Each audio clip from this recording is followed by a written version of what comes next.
మన దేశంలో రాజకీయ నాయకులు 2 పెన్షన్లు తీసుకునే వాళ్ళు చాలా మంది ఉన్నారు. అందులో మొదటి వ్యక్తి పేరు డాక్టర్ కె మెగాస్టార్ చిరంజీవి గారు మేడం. వాట్ ఇస్ దిస్ మెల్లగా ఇస్తాడు కోరికి కిస్.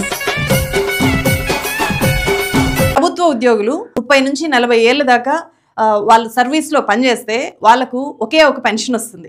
కార్మికులకు కూడా అంతే. కార్మికుల జీతంలో నుంచి, కార్మికుల వేతనంలో నుంచి కట్ చేసేది వాళ్ళు రిటైర్ అయిన తర్వాత వాళ్ళకు వచ్చేది 2000, 3000 ఇట్లా తీసుకునే కార్మికులు మనకున్నారు. సో వీళ్ళ జనాభా చాలా ఎక్కువ. వీళ్ళు దేశానికి చేసిన సేవలు కూడా చాలా ఎక్కువ. ఈవెన్ ఆర్మీలో పనిచేసే వాళ్ళకు కూడా వచ్చేది ఒకటే పెన్షనే. కానీ మన దేశంలో రాజకీయ నాయకులు 2 పెన్షన్లు తీసుకునే వాళ్ళు చాలా మంది ఉన్నారు.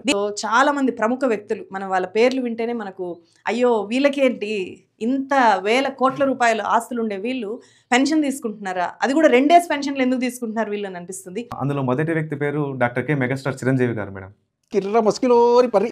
ఆయన ప్రస్తుతం 2 పెన్షన్లు తీసుకుంటున్నారు. చిరంజీవి గారికి ఒక పెన్షన్ తీసుకోవాల్సిన అవసరం కూడా లేదు. యాక్చువల్గా పెన్షనే వదులుకోవచ్చు. చిరంజీవి గారు ఎంత తీసుకుంటున్నారు? 61,000 2 పెన్షన్లు కలిపి. 2 పెన్షన్స్ కలిపి 61,000 అనేది వాళ్ళకి నాకు తెలిసి ఒక రోజు ఖర్చు కూడా కాదు.